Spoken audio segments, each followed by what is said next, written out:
د یو ملګري د مشکلاتو د حل په بهانه د پوهنتون تر ادارې لاړم. د پوهنتون د اداري کارمند سره تر روغبړ وروسته مې د خپلو مشکلاتو د حل لپاره خبرې پیل کړې. هلته ورسېدو او د انتظار لپاره یو اړخ ته منتظر پاتې شو. د لږ انتظار پس د ادارې په کوټه کې کېناستو. زه او ملګری مې په خپلو کې د ورځنیو چارو په بوختیا غږېدو. ډلې نجونې راتللې او ادارې ته یې د خپل خزاني سمستر د فیس د ورکړې ځانونه خلاصول. یو وخت د نجونو تعداد زیات شو او موږ خپل ځایونه د هغوی د ناستې لپاره پرېښودل او ګوښه مخامخ دوی ته کېناستو.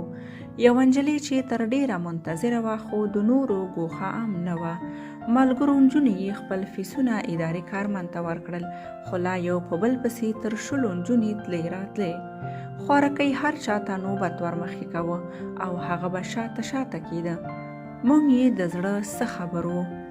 یو څو نجونې پاتې وې چې هغې د خپل زړه خبره اداري کارمند ته څه داسې وکړه: مدیر صاحب، ما خو لا فیس نه دی راوړی. د امتحان تر منځني کېدو یا نیمایي کېدو به خپل فیس تاسو ته راوړم. مدیر صاحب موسکی غوندې شو او ورته یې زیاته کړه: موږ دې لا ننني امتحان ته نه پرېږدو. ته لا وایې چې د امتحان په نیمایي کې به درته فیس درکړم. خدای شته، تر ما د مخه زما ملګري وویل چې وخت دا وګوره. زړه کې مې ډېر څه وګرځېدل او خپله چوپتیا مې غریو نیولې وساتله. ملګري ته به مې زما څېره څنګه ښکاره کېدله، خو په زړه سخت مات شوم. محصلې نجلۍ د پښو په ګوتو د ادارې له قالینې ګرد پورته کړ او مخ په طرف د صنف ولاړه.